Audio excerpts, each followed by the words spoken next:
Assalamualaikum warahmatullahi wabarakatuh. Perkenalkan, nama saya Muhammad Rifki dari kelas 4G mata kuliah Digital Jurnalisme yang diampu oleh Dr. Rozia, SPD MA.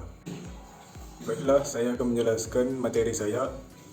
Yang pertama adalah pengertian etika jurnalistik. Etika jurnalistik adalah seperangkat prinsip moral yang mengatur perilaku jurnalis dalam menyajikan informasi.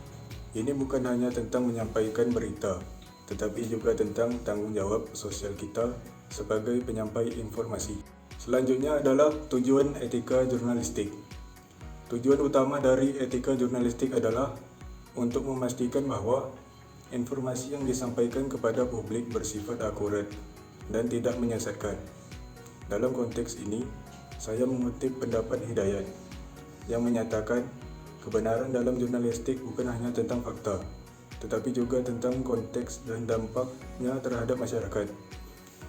Ini menunjukkan bahwa jurnalis harus lebih dari sekedar penyampai informasi. Mereka juga harus menjadi penghubung antara fakta dan pemahaman publik. Selanjutnya, kode etik jurnalistik di Indonesia. Di Indonesia sendiri, etika jurnalistik diatur dalam kode etik jurnalistik yang ditetapkan oleh Dewan Pers. Beberapa pasal penting dalam kode etik ini mencakup pasal 4 yang menyatakan bahwa jurnalis tidak boleh membuat berita bohong, dan pasal 5 yang mengharuskan jurnalistik untuk menghormati hak narasumber.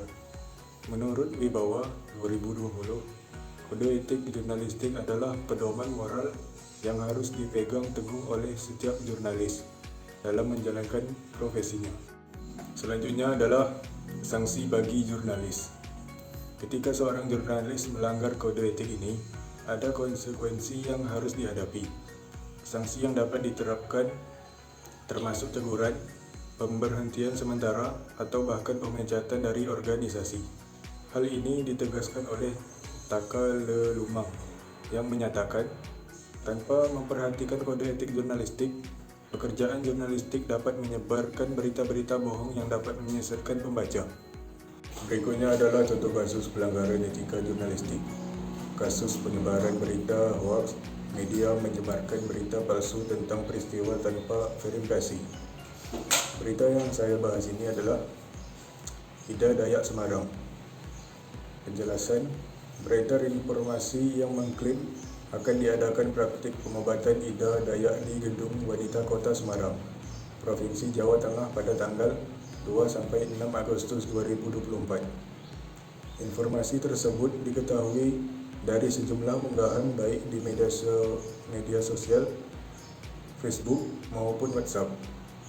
Faktanya, Dinas Komunikasi Informatika, Statistik dan Persandian Kota Semarang mengklarifikasi langsung melalui surat yang ditujukan kepada Kementerian Komunikasi dan Informatika bahwa informasi pada unggahan tersebut adalah tidak benar.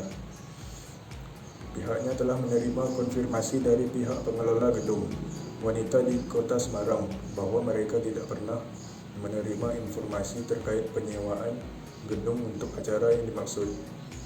Berita yang saya ambil ini bersumber dari jagafakta.semarangkota.go.id. Kasus dari berita ini ialah melanggar pasal 4 kode etik jurnalistik, menyatakan bahwa wartawan Indonesia tidak boleh membuat berita bohong, fitnah, sadis, dan cabul. Berikutnya adalah pendapat para ahli.